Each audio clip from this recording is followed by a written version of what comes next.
Hola compis, hoy os traigo el mapa mental con algunas explicaciones muy breves, lo intentaré, del tema los reinos peninsulares en los siglos XIV y XV, conflictos sociales, diversidad cultural, que se corresponde con el tema 31 del temario de Geografía e Historia para las oposiciones de secundaria.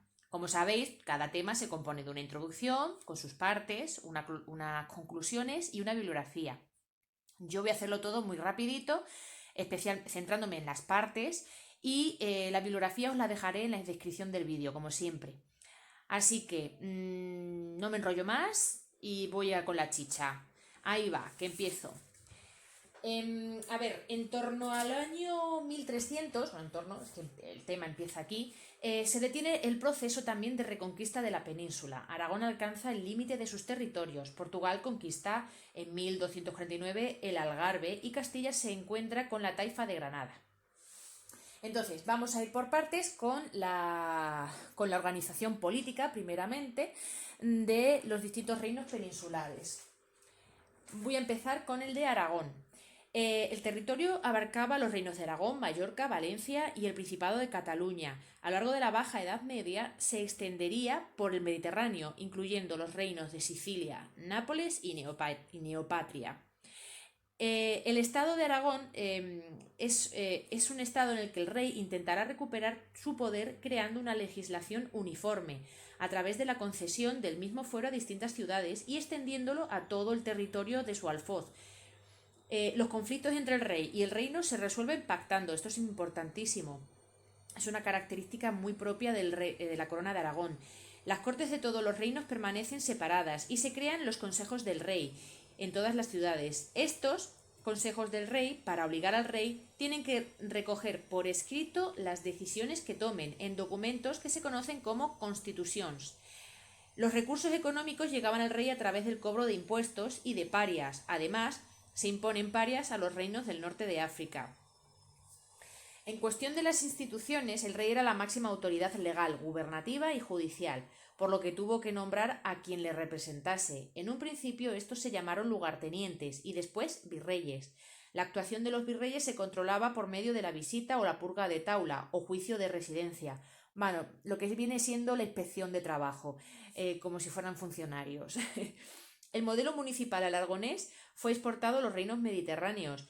Tienen mucha autonomía frente al rey y los señores feudales, gracias a sus fueros. El representante del rey en el municipio era el veguer, que tenía funciones judiciales, gubernativas y militares. También se organizan los gremios profesionales. Estos consulados son asociaciones privilegiadas con jurisdicción y sus propios jueces.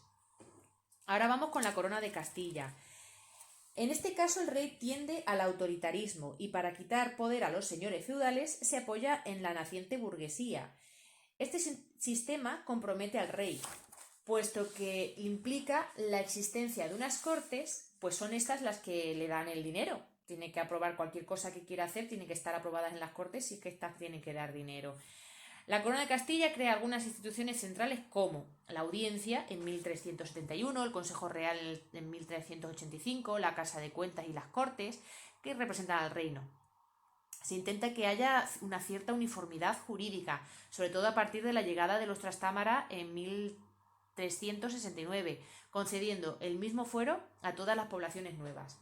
Es también la época de la recepción del derecho romano que se plasma en el ordenamiento de Alcalá en 1348.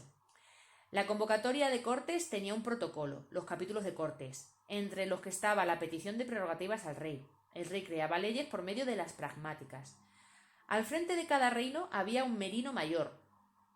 En el modelo municipal castellano fue el concejo, en el que todos sus habitantes podían debatir y decidir. Alfonso XI creará la figura de los corregidores como representantes del poder real en los municipios.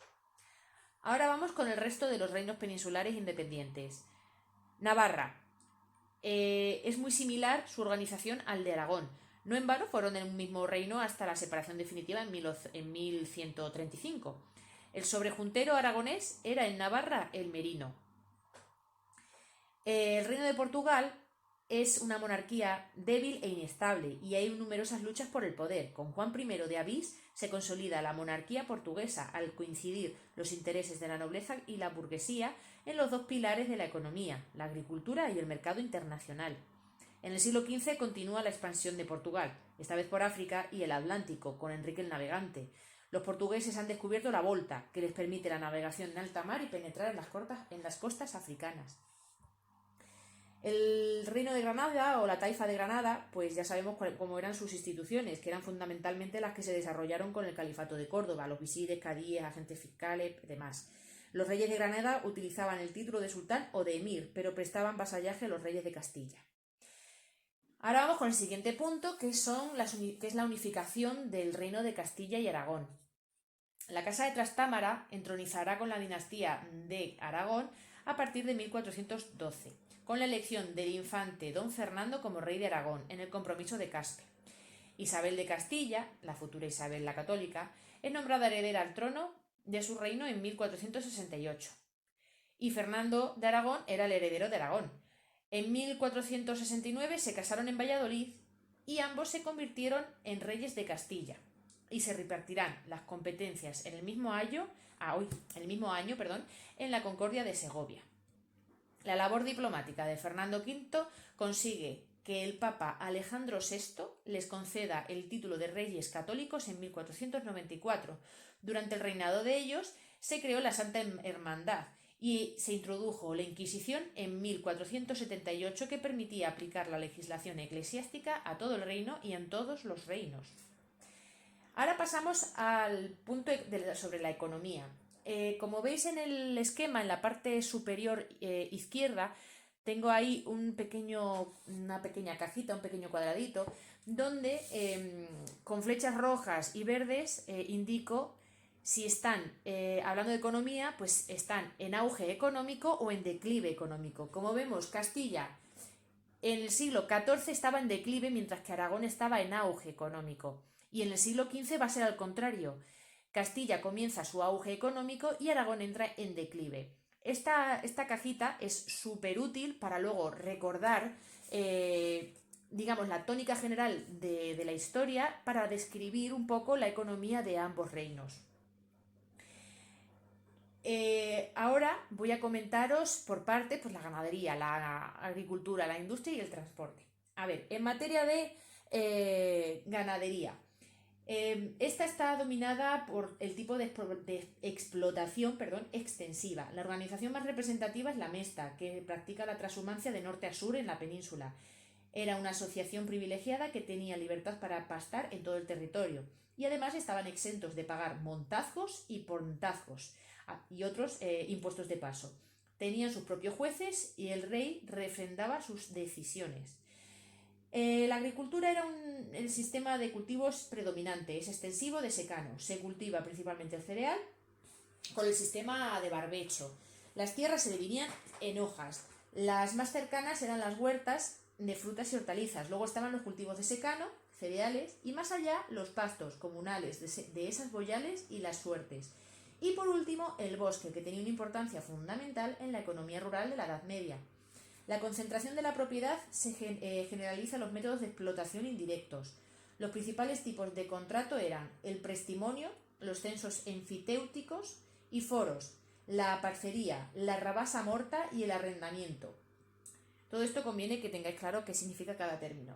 Había también fórmulas de explotación estrictamente familiares, el casal gallego, la casería asturiana, el solar montañés, la casería vasca, la masía catalana y la heredad castellana. Los campesinos estaban obligados a realizar trabajos comunales en favor del señor feudal o las órdenes monásticas. Son los trabajos de sernas, labores y obrerizas. Ahora pasamos a lo que es la industria. En Barcelona se empiezan a elaborar los paños de lana en grandes compañías. Su mercado natural es Castilla. La industria textil en Castilla es principalmente rural y de baja calidad. Se importan paños de calidades medias y de lujo, pero también de baja calidad. Pero la gran estrella de la industria castellana era la siderurgia vasca, de gran calidad, que se exportaba a toda Europa. En materia de transporte, en la Edad Media son deficientes, a pesar del auge que experimenta el comercio. Las más importantes son el Camino de Santiago, la Vía de la Plata y la Vía Hercúlea. Los transportistas son arrieros y carreteros, cada uno especializado en un tipo de transporte, que está organizado de manera regional. Hay circuitos locales, regionales y extrarregionales. Existe una red de ferias y mercados itinerantes alrededor del Camino de Santiago y aprovechan las vías romanas y que estuvieran en mejor condiciones en toda la península. Pasamos ya al punto de sociedad.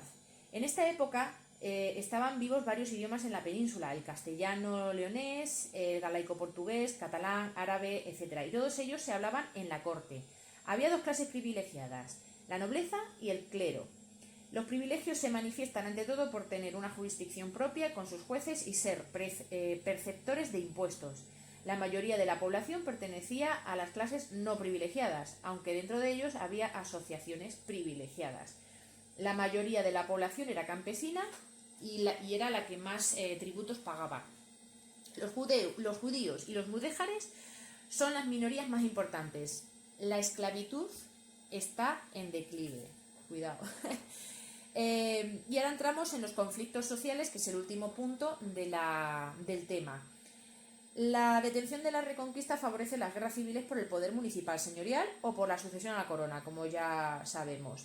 Los abusos señoriales se habían generalizado en Galicia y el rey no podía poner orden en la región. En poco tiempo se generaliza una guerra, la primera guerra irmandiña, que se extiende por todo el reino contra la nobleza y el clero. La segunda guerra irmandiña enfrentó a los campesinos, la burguesía y la baja nobleza y el bajo clero contra los grandes señores feudales. En la corona de Aragón, este tipo de luchas también tuvieron lugar. Alcanzaron su culmen en Cataluña con el movimiento de la Remensa. En Mallorca la revuelta más importante fue la de los Forans entre 1450 y 1452. El resto de los conflictos fueron muy locales, normalmente una lucha por el poder municipal. Más generales fueron los pogromos contra los judíos y los conversos. Y bueno, hasta aquí el tema de hoy. Lo he resumido muchísimo, lo he esquematizado muchísimo para que, bueno, no extenderme mucho.